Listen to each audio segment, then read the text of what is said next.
Hello guys! Again, welcome back dito sa aking YouTube channel. Again, this is Yana. And today's vlog, ishare ko lang sa inyo yung 5 app na inuutangan ko at inaalagaan ko din talaga ito.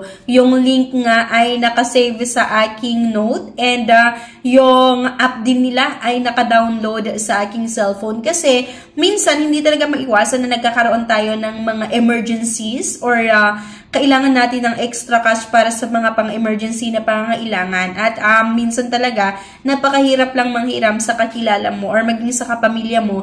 At dahil pamahal yung mga bilihin, ay talagang halos lahat na or karamihan sa atin ay saktong-sakto lang yung kinikita natin para sa mga basic needs talaga or sa mga pangangailangan. Okay? So, meron akong 5 loan app na inutangan. Pero, syempre, disclaimer lang ha. Based lang ito sa sarili kong experience at nasa sa inyo pa rin yung desisyon kung gusto nyong umutang. Sa akin lang, share ko.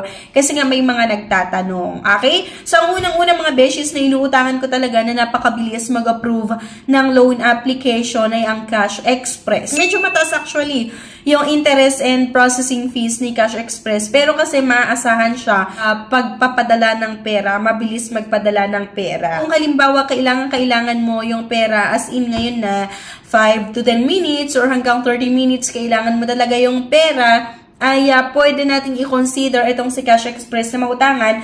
At ang isa pa sa napansin ko, marami din talaga yung mga nagsasabi na ang Cash Express ngayon ay marami yung inaaprubahan. Medyo tumaas yung approval rate nila. Dati kasi, doon sa mga previous vlog na ginawa ko na ni-upload ko, maraming nagsasabi na itong si Cash Express ay hindi ganun kadami yung inaaprubahan nila. Parang piling-pili lang talaga, salang-sala yung inaaprubahan nila. Pero ngayon, tumaas na po yung approval rate at napakadami.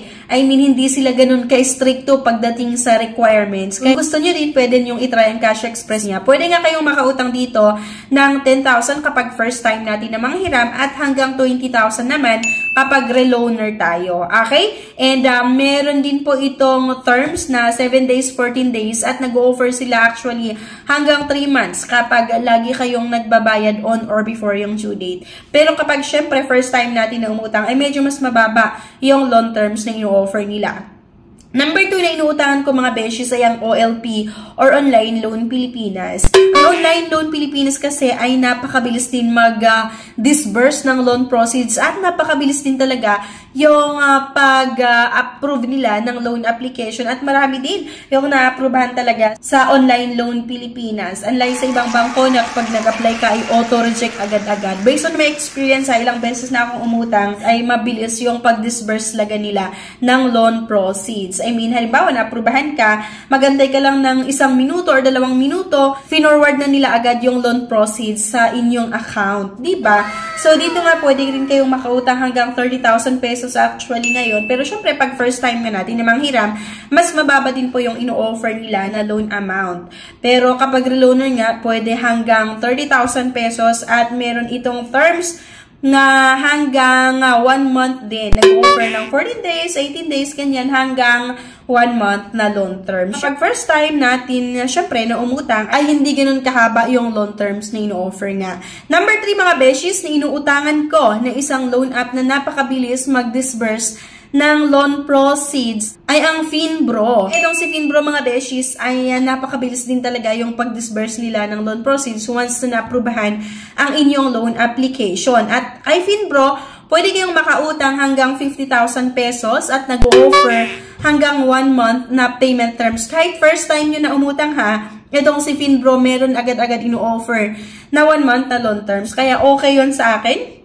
Though pagdating sa interest and processing fees, halos magkakapareho lang kay OLP, kay Cash Express. Pero ang sa akin lang talaga, yung mabilis mag-disburse ng loan proceeds kapag kailangan ko talaga yung pera para sa mga pang-emergency na pangangailangan. At ang isa pa mga beshes na inuutangan ko kapag kailangan ko ng extra cash para sa mga pang-emergency na pangangailangan ay ang One Hand. Itong si One Hand din kasi napakababa talaga yung interest and processing fees niya ha.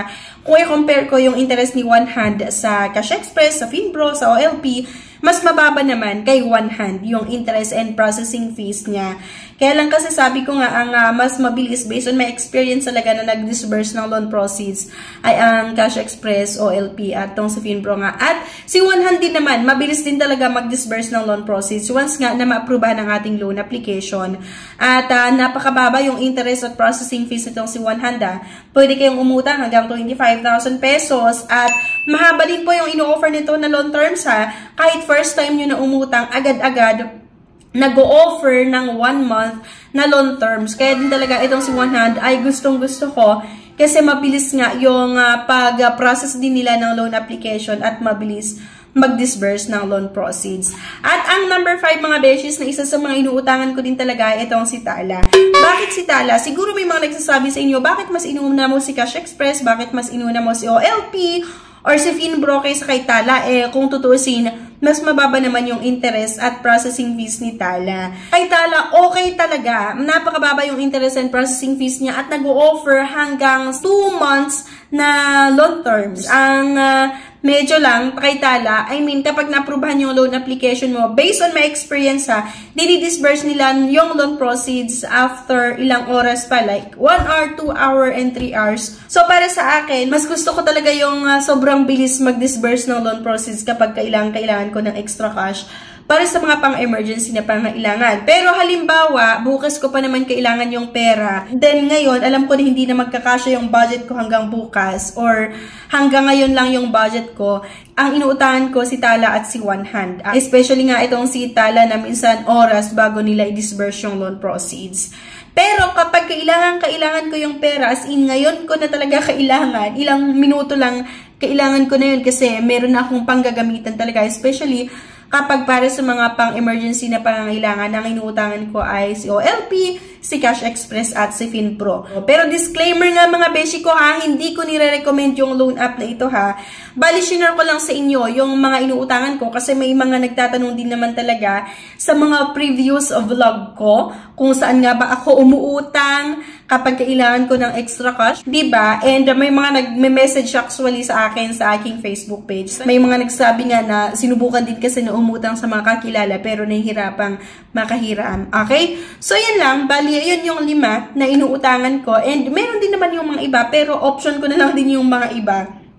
Paminsan-minsan lang. Ito lang talaga yung mga nakasave sa akin na inuutangan ko pag kailangan ko ng extra cash. Pero, disclaimer ulit sabi ko nga, based lang ito sa sarili kong experience. Try or apply at your own risk. Maari kasi na okay yung experience ko kasi sa case ko naman, binabayaran ko talaga siya on or before yung due date. Pero baka meron yung iba na hindi maganda yung naging experience nila, lalo kapag nag-past due yung account nila, meron silang na-encounter. Kaya mas maganda na rin talaga na gumawa din kayo ng sarili niyong research, okay? Para at least, diba, madagdagan yung idea nyo po pagdating sa kung ano nga ba yung ma-experience kapag nag-pause due yung account. Sa akin naman kasi talaga, yung 5 pautangan na ito ay talagang inaalagaan ko, kaya nagbabayad din talaga ako on or before yung due date. Okay? So, yun lang mga beshies. And anyway, thank you for watching. Please don't forget to click the subscribe button. Sana i-like nyo din yung ating video at huwag nyo kalimutan na i-share. Thank you guys. At see you on my next video. Bye-bye!